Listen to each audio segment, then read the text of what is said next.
Welcome to Homegrown in the Kitchen. It's Valentine's Day, and some of you may be looking for a reservation for that hot new restaurant, but instead of that, let's make an easy 3-course meal for you to enjoy at home. Even a non-cook can make the dishes that we've come up with for you, so let's get started. The first course is going to be a spring mix salad with balsamic vinaigrette. And we're going to make our own vinaigrette by using a jar, any jar will do, that has a tight-fitting lid. We're going to start by adding about a teaspoon of Dijon mustard. And measuring is not super important because this is a dressing, so it's not important that we strictly measure. What we want is we'll start with about half and half portions of vinegar and olive oil, and then we'll add a little more olive oil to that. Again, not super important that we measure. That's about 4 tablespoons of balsamic vinegar, and we're going to probably start with about 5 tablespoons of olive oil. We're not going to use all of this in our salad today. We're just going to use a little bit of this and just a pinch of salt. To get it started so we can taste it, we're going to put the lid on really tight and just shake it. This is a great way to make salad dressing without having to know how to make that emulsification that you might understand from a French recipe or might know about from a French recipe. So you see how it starts to look creamy? So we're going to taste this, make sure we're on point. That's really good. It's perfect. So we're going to put some of this on our dressing. We're not going to add all of this. We're only going to add a couple of tablespoons of this to this bowl of spring mix. And we're just going to toss this together and get each leaf coated. And we're going to add a couple of grounds of pepper to this. You want to delicately toss it onto the plate from a height so that it gets some interest and it's not just tight on the plate. See how that has some height to it, like you would see in a restaurant. You want to impress your Valentine guest with your culinary skills, and you eat with your eyes first. So let's make our salads beautiful as well as delicious.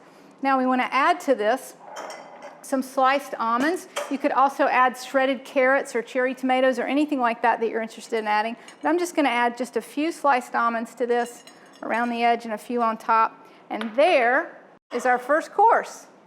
Now that our salads are done and in the refrigerator waiting for us, let's turn our attention to our entree. And we're going to make a shrimp basil tomato pasta. Shrimp can be kind of costly, and this dish is a great way to stretch shrimp. You only need a few per person. Now, I purchased some North Carolina shrimp, 5 per person, so I have 10 total here. I've got my pan started on medium-high heat. I'm going to add just a little bit of olive oil in the pan and let that get hot, and I'm going to cook our shrimp off. They're not going to cook very long at all. I'm going to put all 10 of these in the pan, and we're just going to cook them till they're pink on both sides. Just a little olive oil and a little lemon that I'll put on them in just a second, and a quick flip on either side to get them pink on both sides, and they are delicious. So I'm going to add a little bit of lemon juice just to give them a bright citrus flavor. We like to add citrus with seafood. So not only does it brighten the flavor, it lets us use a little bit less salt because lemon lifts the flavor just like salt would. So these shrimp are done. That's how quick they cook.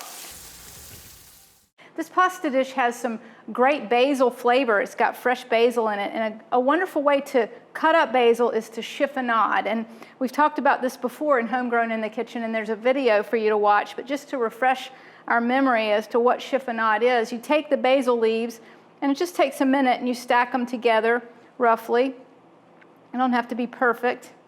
But what we're going to do is get them all in a stack and roll them up and then slice them really thin to make really thin ribbons or a chiffonade. So now that we have them stacked, we just roll it really tightly. Make sure we get our hand out of the way. Using our chef's knife, we just make really thin cuts along this stack of basil that we've rolled up. And it makes these perfect ribbons so that when you're putting this in your pasta, you're not getting great big pieces of basil, but it's distributed throughout the dish. So we have cooked 4 ounces of whole wheat penne pasta. That is a shape that's sort of like a small rigatoni. We've cooked it in salted water, and it's cooking over there waiting for us. And we're going to finish out our pasta with starting with a little olive oil. The pan is on. This is the pan that we cooked the shrimp in. I just wiped it out with a paper towel. So let the olive oil get hot. We're going to add about a pint of cherry tomatoes cut in half, and we're going to let that get start cooking. A little bit of salt. We want to build flavors as we cook, so we season each component. The predominant flavor in this dish, however, is the wonderful fresh basil. And I think this is a great dish for Valentine's Day because of the color, obviously. So now we want to add in our fresh basil into the tomatoes. And now we're going to add in our pasta. So this is 4 ounces of just cooked to package direction, 100% whole grain penne pasta. So another little trick that I'm going to share with you is how to sort of make this pasta come together like a composed dish, is to add a little bit of the pasta water. So when I drained the pasta, I saved just a tiny bit of the water. I'm not going to add all of this. I'm just going to add a couple of tablespoons. And that starchy water really brings the dish together. It gives it a little more depth of flavor. So now this is pretty much done.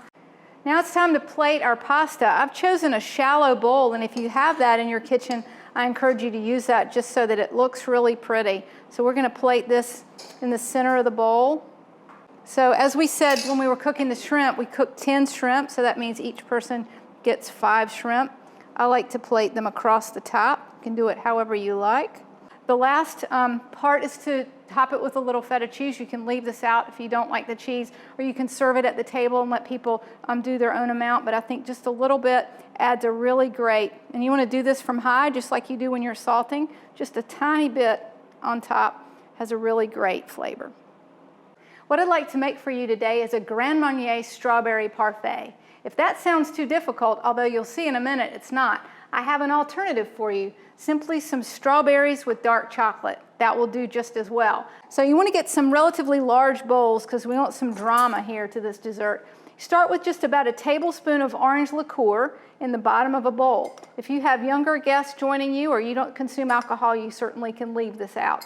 But it does make a nice addition to the strawberry parfait. Then we want to put in about a half a cup of strawberries per parfait. And these are just sliced strawberries that have been capped and sliced. And now I want to top that with just simple graham cracker crumbs. And I just crushed these by hand. I didn't use a food processor or anything. A couple of tablespoons per parfait on top. Now it wouldn't be Valentine's without chocolate. So we have some dark chocolate that I'm going to grate on top of this. I'm just going to add just a little bit of dark chocolate. The final step to completing your strawberry Grande Marnier parfait is something that we don't use very much here in the Dinagore kitchen, and that's whipped cream, but it is Valentine's Day. So we're going to use just a little bit of whipped cream for not only some special flavor, but some drama to the top of this Grande Marnier parfait. And then just for some extra special color and look to this dish, we're going to grate a little bit more chocolate on top of that. So here's your 3-course made-at-home Valentine meal, starting with spring mix with balsamic vinaigrette tossed with some toasted almonds. Then we move to a whole wheat penne pasta with shrimp, tomato, basil, and a little bit of feta on top. And then we end with a Grande Marnier parfait with strawberries, Grande Marnier, graham cracker crumbs, whipped cream, and shaved chocolate. I wish you a very happy Valentine's Day. I'm Carolyn Dunn from Homegrown in the Kitchen.